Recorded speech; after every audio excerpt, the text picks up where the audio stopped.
Bismillahirrahmanirrahim. Assalamualaikum warahmatullahi wabarakatuh. Alhamdulillah. Allahumma sholli wa sallim wa barik ala Muhammad wa ala alihi washabihi ajma'in. Amma ba'd. Pada kesempatan ini kita lanjut lagi perkuliahan ke-6 ya, perkuliahan ke-7, materi ke-6. Nah, pada pertemuan ini kita akan membahas tentang dermaga. Akan kita bahas di sini ah, bagaimana dermaga itu. Prinsip dasar dermaga, merancang dermaga, tipe tipe dermaga dan panjang dermaga. Kita masuk pada pembahasan yang pertama. Dalam hal ini prinsip umumnya merencanakan dermaga. Dalam membahas peranan dermaga ini kita harus dapat memenuhi semua aktivitas distribusi dalam bentuk fisik di pelabuhan. Apa saja itu? Ya, tentunya naik turun penumpang dengan lancar. Diharapkan dermaga berperan dalam hal naik turun penumpang yang lancar. Ya, kemudian bisa mengangkut dan membongkar kargo dengan aman dan lancar. Dapat menghubungkan angkutan dari darat, dari laut ke laut, atau sebaliknya. Dua moda ini, moda darat dan moda laut. Merapat, menempatkan dan melepaskan kapal. Nah, ini fungsi dermaga. Kemudian juga sebagai tempat penyimpanan yang efektif. Ada juga gudang, tempat penyimpanan, dan fasilitas berhubungan dengan lalu lintas darat.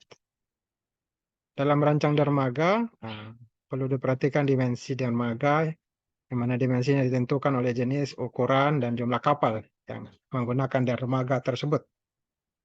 Daerah perairan di sekelilingnya harus tenang, tidak mudah mengalami pendangkalan. Kemudian ditempatkan pada daerah yang tidak terhalang angin pada saat kapal memasuki atau meninggalkan pelabuhan. Dan ditempatkan juga pada daerah yang memungkinkan kapal dapat beroperasi dengan lancar. Dari alur masuk pelabuhan sampai ke dermaga yang bersangkutan. Ini dalam perencanaan dermaga.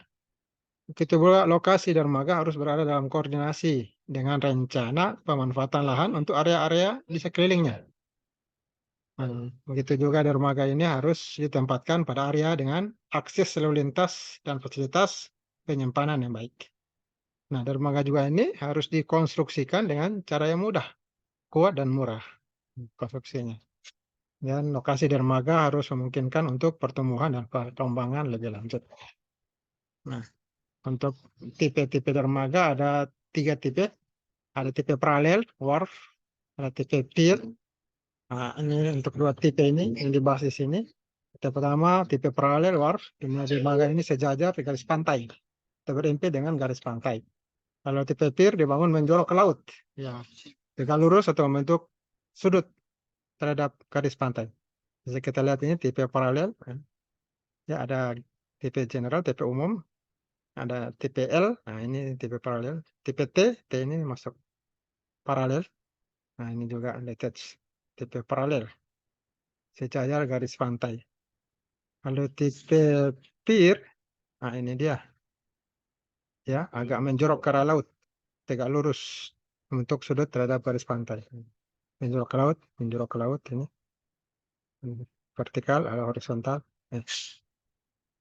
Ini agak menjorok ke laut, ya, tipe komposit ini campuran. Lebih mudah lagi kita bisa lihat contoh wharf atau tipe paralel ya. Ini menggunakan turap ya, turap dari kayu. Ya, kita lihat ya, dermaga di kampung-kampung menggunakan kayu. Ini langsung merapat kapal di dermaga tersebut.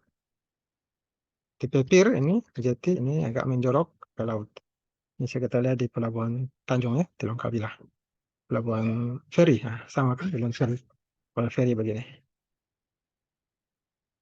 Kemudian panjang dermaga dan kedalaman air. Untuk panjang dermaga ditentukan dengan panjang kapal ditambah dengan lebar kapal. Untuk menentukan panjang dermaga, panjang kapal ditambah dengan lebar kapal ya, panjang dan lebar kapal. Panjang tambahan sekitar 30 meter ini harus ditambah di kedua sisi dermaga. Nah, panjang tambahannya dan kedalaman air pada bagian muka dermaga itu ditentukan sama dengan kedalaman kolam peluang. Nah, demikian materi kita tentang dermaga. Kemudian bisa menambah lagi wawasannya, bisa dibaca kembali materinya di Classroom. Bisa dibaca kapan saja. Sudah saya kirimkan kode untuk masuk ya, linknya sudah ada. Silakan dikerjakan juga tugasnya di Classroom. Nah, sambil membuka lagi kembali materinya, maka akan didapatkan jawabannya. Diharapkan bisa lebih lagi memahami tentang dermaga kalau mengerjakan tugas. Sebab materinya dibuka kembali. Jawabannya ada di materi.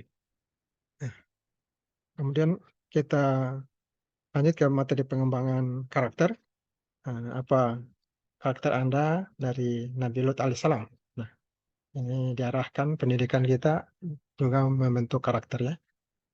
Bertakwa, berakhlak mulia, di samping kreatif, kompeten, cinta Indonesia dan Pancasila ya. Jadi mahasiswa diharapkan bisa memiliki karakter, akan mendapatkan nilai dan tujuan hidup sebagai manusia seutuhnya. Seperti kata Ki Hajar Dewantara, Bapak Pendidikan Nasional. Ini dibutuhkan kebijakan Merdeka Belajar, Kampus Merdeka, yang memerdekakan unit pendidikan untuk meningkatkan budaya belajar dan budaya inovasi, sehingga tercipta pertumbuhan pemikiran, growth mindset. Menteri kita, Menteri Pendidikan, Mendikbud Nadiem Anwar Mukarim. Nah, apa karakter Anda yang bisa kita lihat dari Nabi Lut alaihissalam? Nah, kita lihat kisahnya. Kalau Nabi Lut alaihissalam adalah keponakan dari Nabi juga, Nabi Ibrahim al-Khalil alaihissalam. Nabi Ibrahim ya. Nabi Lut alaihissalam ini diutus berdakwah di kota Sodom. Nah, ini terkenal ya dalam kisahnya. Di mana penduduk kota Sodom sangat kasar perbuatannya. Mereka suka merampok dan berbuat dosa kepada sesamanya. Nabi Lut alaihissalam mendapat perlawanan dari kaumnya. Tetapi Nabi Lut alaihissalam tetap menyampaikan nasihat untuk kembali kepada agama Allah Taala. Nah, suatu saat beberapa malaikat dalam wujud laki-laki diutus Allah Taala bertamu ke rumah Nabi Lut alaihissalam. Nabi Lut alaihissalam sangat memuliakan tamunya dan berusaha melindungi dari gangguan kaumnya. Nah, kedatangan tamu Nabi Lut alaihissalam ini terdengar oleh kaumnya.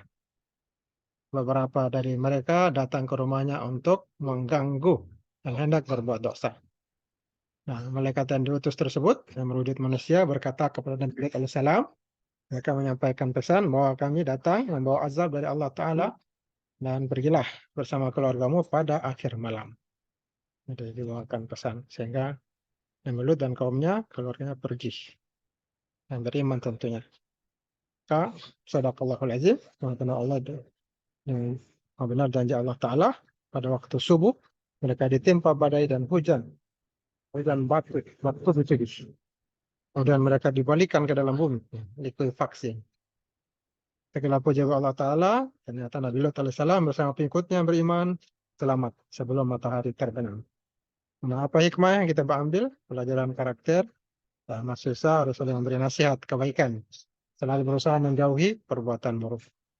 Kemudian diharapkan mahasiswa sangat memuliakan tamu, dan dengan sangat memuliakan, kemudian mahasiswa belajar bangun sebelum subuh untuk beribadah dan berdoa. Antara karakter yang bisa kita ambil dari Nabi Lut alaihissalam. Apakah yang sudah menjadi karakter kita?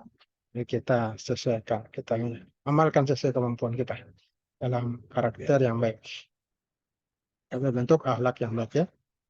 Nah, demikian materi kita pada kesempatan kali ini. Saya akhirnya mengucapkan hamdalah.